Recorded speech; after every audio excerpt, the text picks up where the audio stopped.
My name is Mark Jenkins, Managing Director of Callagenix in Commie Holdings. Been running it actively probably for the first 10 years, but for the last 10 years I've been involved in other things, and my main focus is a company called Acuity, which is a medtech startup. My name is Tony Jenkins. We started the business back in 1999. Previous to that I was in IT for a large IBM distributor.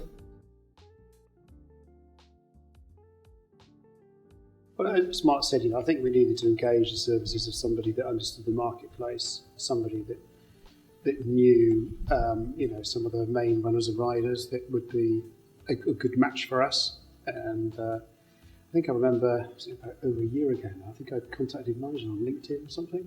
Yeah, you initiated. Yeah, because I said, you still doing the same thing you did before? He went, yeah, I am. Let's have a meeting, let's have a chat. And things kind of developed on from there.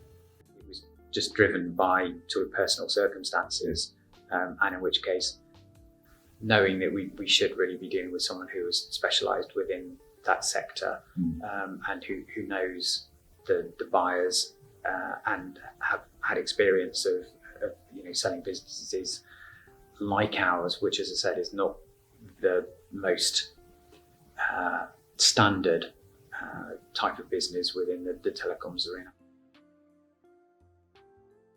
It's probably embarrassing to say that we found out more about our business going through the process with you guys than we perhaps did beforehand. It was the level of detail and the analysis that was driven in terms of our customer sort of profile and what they've been doing. That was something that maybe we should have done that some time ago, but it was largely driven by you guys to get an idea from a financial point of view, and I guess from a forecasting or a budget point of view as to where we were looking long term. I think there was a lot of accounting preparation. I mean, we're pretty good on our accounts. We're not straightforward again, in that we have multiple companies. We have one that deals with suppliers, and then we have one that deals with the front end. All of that needs to come together, but we generally have our management accounts done by the 10th of each month. So up from a P&L perspective and a balance sheet, we're pretty good, and that's historically all we've needed to do. I think in terms of how we present the business, and from perhaps rather naive view of how we would present the business on a sale, we were just assuming it was going to be either a multiple of revenue or a multiple of GP, or even a multiple of net profit, which is when we were looking previously to sell it. We were looking at multiples against what we were looking at on a forward PE.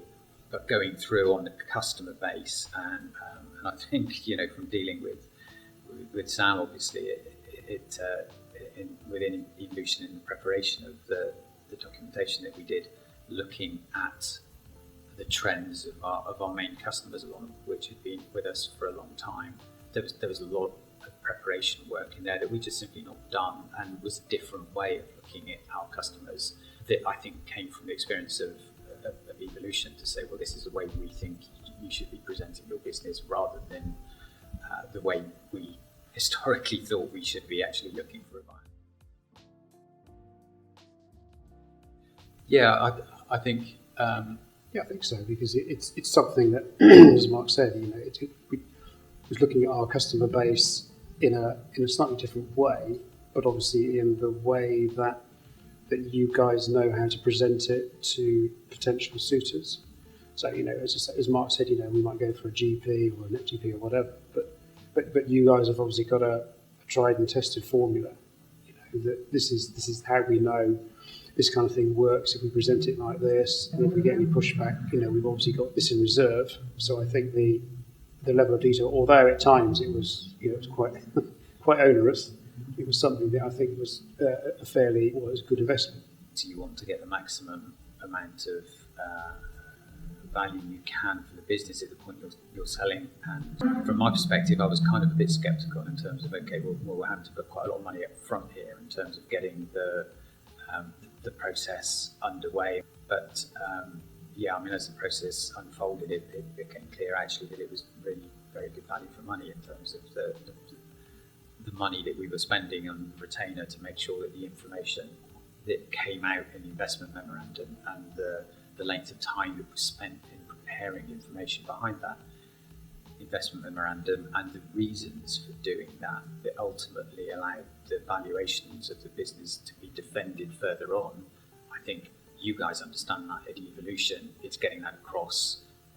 At the end of the day, there's a lot more work and effort went into that than I conceived would be required at the beginning. So yeah, I was actually quite impressed with the way that whole process went.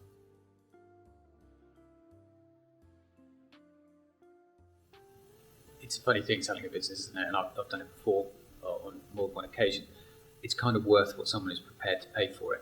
It's you can have your own views as to what you think the business is worth, and that's only really validated, I guess, when you do get multiple offers that are on the table, and they're going to vary in terms of the terms and conditions that sit behind those offers.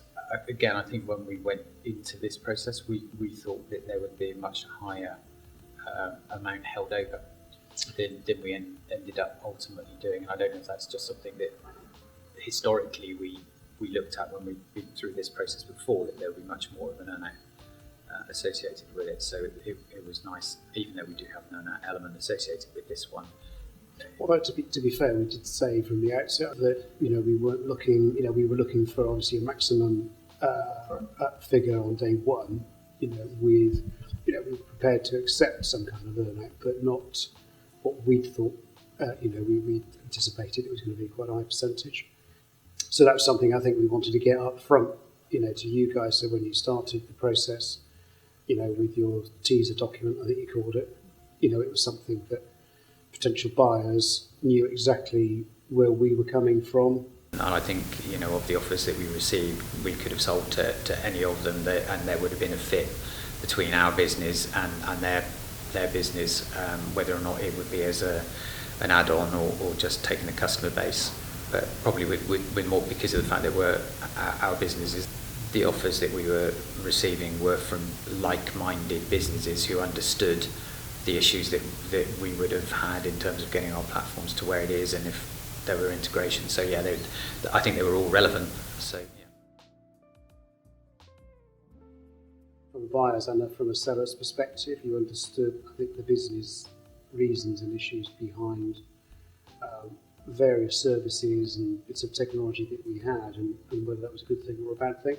So I think you understood how they, how that sort of jigsaw would fit together, when you're viewing the whole company as a complete package. Yeah, I think that was a good understanding. And again, we're not a simple business to understand from the technology perspective, because we've written so much of the stuff. There are quite a lot of eccentricities in terms of how that technically then feeds into the financial side of the business, and I don't think you could understand the financial side without understanding how some of that fed in from the technical side. So yeah, I think it was a good, clear understanding of it. I think as well, because you guys are specialists in this sort of marketplace, this field. One of the things you brought to the party, because there was some technology, maybe some acronyms or whatever that maybe the likes of when we tried it before, it's something that they didn't really understand or could understand the relevance of it. So the fact that you guys are familiar with the telecoms world meant that you knew the good stuff and perhaps the not so good stuff. So I think that that was very handy in terms of if there were some questions from potential purchasers that might seem a bit odd or a bit or to us a bit sort of stupid, you could back those off quickly, so that you then bring us just the relevant stuff.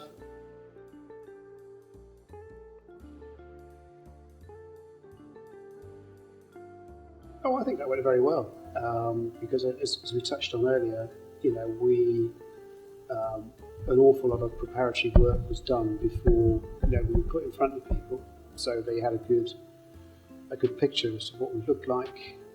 They certainly had an idea of what was lying beneath some of the numbers as well. So I think that obviously got rid of the first pass of potential suitors. And I think when we actually got in, face to face or Zoom to Zoom, as it was then. It was something that, it was a staged process, and we've got the first bastard, the second bastard, and the third bastard, and I think that was all managed pretty well by you guys, and I think it was you or Nigel, I can't remember now, that just said we sort of go by milestones. So if there's an objection or something, then we sort of knock that over and go on to the next one, and gradually go through our standard operational procedures, if you like.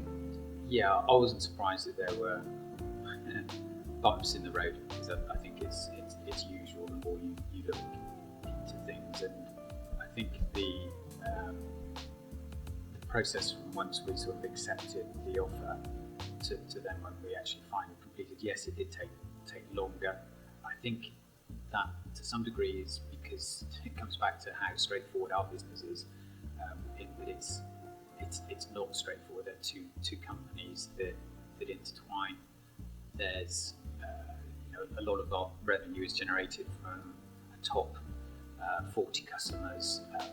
We have a long tail on the customer base, and the buyer, I think, needed time to understand how that fits within their environment as well. And I think they changed their mind in terms of how they felt originally they were going to handle the acquisition, to how they ultimately then ended up with that. So there were some changing circumstances throughout the deal. And one of the things that did happen after we were getting very close to completion the first time is we had a big hiccup with one of our larger customers. Came completely out of the blue, and you can understand the buyer then looking to check the impact of that, and maybe put some more checks and balances in place in terms of the deal. But I think the preparation work that had gone into the investment memorandum and all of the financial modelling that sat underneath that allowed us to sort of pivot and show that, okay, there have been some changes, but it's not as dramatic as perhaps the buyer may well think in the first place. It meant that the dynamic of the deal ultimately changed, and it took longer. But I think the work that had gone in allowed the valuation to be defended, which I think was really useful. I'm not an accountant. I'm not good at understanding the P&L, and making sure that the business are actually making money. But when you're dealing with a buyer, particularly a buyer who's actually got a big finance team, you need someone who also understands the language that they're dealing with. Being separated from that, so once the financial models had been created for the IM, go through the customer base and creating the run rates associated with that, it was actually really more Sam that owned that model than us particularly. So we weren't in a position of actually having to defend things directly with the customer. Having Sam sitting in between was actually really helpful, because I don't think I would have liked to have actually been up against a group FD trying to actually defend, not really speaking the same language. So it was very helpful actually having someone sat in between defending model that they created from the data that we had. It was almost like having our own separate FD actually at that point in time. So yeah, really, really useful. I think because Nigel's got a pretty good working relationship with a number of companies or heads of companies within that industry. So I think there were sort of several times where we didn't really, wasn't so much of impasse, but there was a few tricky points where we sort of all said between us all, yourself and with Sam, well, actually this is the bit where Nigel comes in. He has to talk to the chairman or the owner or whatever, and just say, look, this is where we're coming from, this is where you're coming from, and there's other stuff that we can perhaps push back a bit on. So I think having that degree of working relationship at that level, I think was extremely useful. Yeah, I would say it's the thing that is beneficial is having a multi-level approach into the buyer. Nigel's obviously got the Sam wasn't involved and himself and Fraser in terms of discussions with the principals driving the deal from the buyer's perspective. but separated, handling the day-to-day questions on the financial and the technical side, and actually separating that from the parameters which makes the deal work for the buyer and for the seller, and also removing us from that as well, because some of that can get quite emotive, and actually standing back as a seller from the emotive side of that, and having someone else who's perhaps fielding quite difficult questions from the buyer, or putting across points which we feel quite strongly about in a dispassionate way, and with the backing of knowing that you already have a relationship with that individual is much easier to do, than because there's obviously trust associated and built up by the fact that you've dealt with each other over a period of time, whereas having that straight buyer-seller interaction without an intermediary, I think it would potentially look quite difficult. Do I feel that Evolution Capital delivered maximum value throughout the process? Yes, I think is the straight answer to that. We'd have been very hard pushed to create, I think, the value that the ultimate deal that we completed on. It's about value as well, and would we have achieved the same value by using someone else or by doing it ourselves? I think if we tried to do it ourselves, no. Would we have through someone else? Again, probably not, having been through that experience before. So I think, as I said earlier, the business is worth what someone is prepared to pay for them, and there's understanding why a particular buyer would be. It's worth more to one particular buyer than to another particular buyer is part of the skill set that comes from being a specialist within that marketplace. So overall, very happy with the service. I think it was good value for money, because I don't think we would achieve the valuation by using a different alternative, or by attempting to go and market it ourselves. Yeah, I think from the start we both looked at the original deal and thought, well, it's a bit expensive, this quote. However, I think it's probably certainly money well spent. Because it's like most things in life, isn't it? You get what you pay for. As I say, we could have gone somewhere cheaper, but would we have got the same outcome? Probably not. Yeah. Happy to give you a well-earned 5 stars on Google. Evolution Capital is the first UK corporate finance boutique to exclusively focus on providing advice to the ICT sector.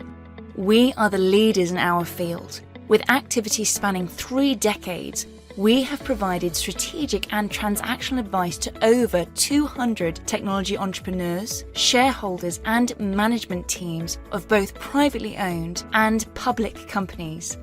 We deliver outstanding transactional outcomes by unlocking intrinsic value in our clients' businesses, by providing expert advice based on meticulous analysis and robust methodologies. This is who we are and how we do it.